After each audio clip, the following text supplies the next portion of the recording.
So if you're gonna go out and do a hard time trial up Diablo or any climb, or if you're doing the Diablo challenge, make sure you get in a good warm-up. If you are doing the challenge, or you maybe drive out to Diablo and you're gonna do a time trial that doesn't require you to ride out there for a while, get at least 20 to 25 minutes in of progressive riding. You know, start at an easy pace, slowly ramp it up until you're riding more of a tempo or even a low threshold pace so you feel comfortable at that kind of intensity.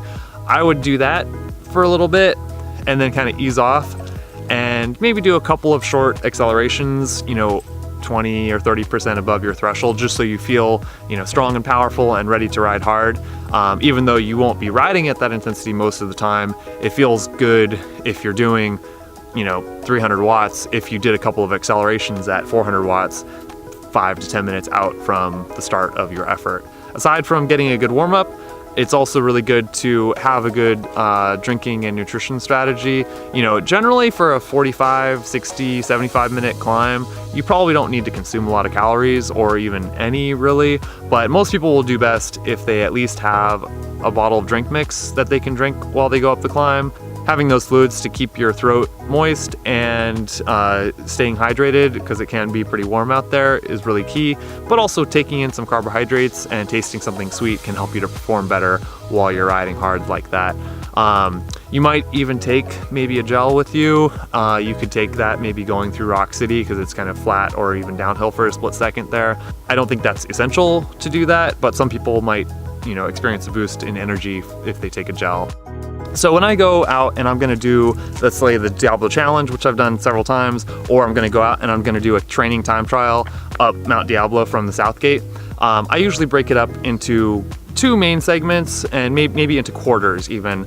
So roughly speaking, if you want to break it in halves, going from the South Gate at the bottom when you turn out of the neighborhood up to the junction, and that right-hand turn where there's a stop sign to go up to the summit, and then the second half going from the stop sign to the summit. Each of those halves should be about an even split by time. A lot of people will see that second half be slower by 2 or 3 minutes than their first half, and I think that's not really the best pacing.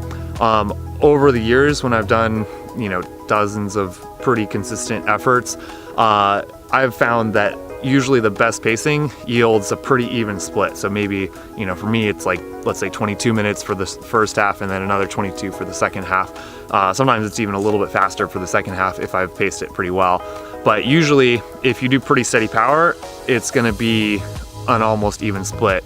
Usually if you see people go out, let's say in 25 or 30 minutes, and then they do the second half in, let's say 28 or 29 or 35 minutes respectively, a lot of times you'll see that their first half power was like 5 or 10 or 15 watts higher than their second half power. And, you know, in the grand scheme of things, that's reasonably good pacing. But if they kept an even pace, or if they even did a negative split and did, you know, 5 watts more the second half than on the first half, they would go faster. Because the first half tends to be a little bit faster and there's a few sections that are rolly.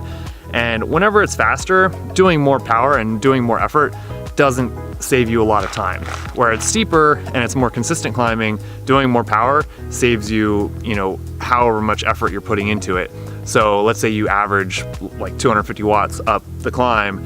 If you did 260 and 240, you're gonna be slower than if you do 240 and 260. Ballpark, the first half and the second half, I wanna keep those pretty even, and I think that that's the best pacing strategy. Within each half, on the bottom, if you look at the South Gate to the pay station, that's about a quarter of the way up the climb. That's pretty steady. It's kind of shallow for a few seconds here and there, but mostly it's pretty consistent uphill, and it levels out right before you get to the pay station, but it's a steady climb. I would give myself, you know, several minutes to allow my heart rate to kind of climb and plateau. And let's say I want my average heart rate to be 165 for the whole climb. I would give myself at least 5 or 6 or 8 minutes to see my heart rate up to approximately that level. And I want to give myself a little bit of leeway where if I need to dig harder to go up a steep bit, I can. And maybe I'm hovering, you know, in the low 160s, but I have a little bit of room to bump up to 165 or 167 intermittently. Whereas if I, you know, go out a little bit hard and I hit 165 5 minutes in, I don't really have any room to recover, and I'm probably feeling a lot of pressure early on. So I would give myself several minutes to settle into, you know, allowing my aerobic system to work at a certain level.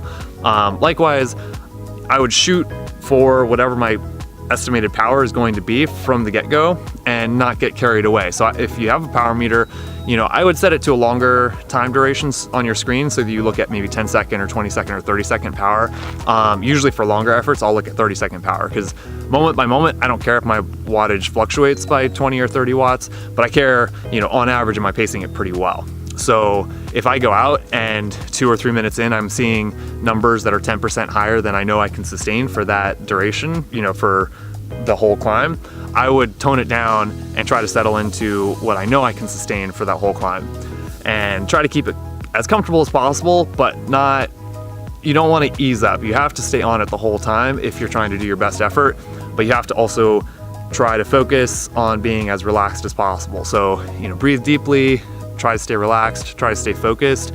And, you know, if you start to feel like you're under a lot of pressure and you're pushing a little bit too hard, you know, don't be afraid to back off a little bit, because if you go out too hard, it's going to hurt you more later than if you go out a little bit under what you can do and then you ramp it up later in the effort.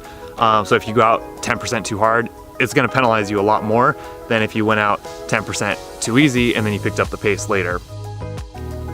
So that first 10 minutes, I kind of settle into my pace, getting up to the pace station, and then rolling through that, you know, shallower bit. It's going through Rock City, and then it even descends for a second. I would, you know, stay on the gas, but I would ease up a little bit. So let's say you're going to average 250 up the climb. I might do 230 or 240 through that shallower bit.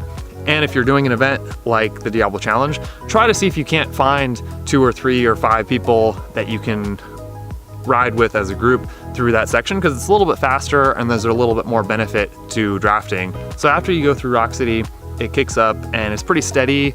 It rolls and flattens out for a second here or there, but once you get a few minutes down from the junction, you go by the helipad where it kind of opens up a little bit and there's no tree cover. It's just on all the way to the summit, and you have to, you know, pace it well and stay just below your limit basically all the rest of the way.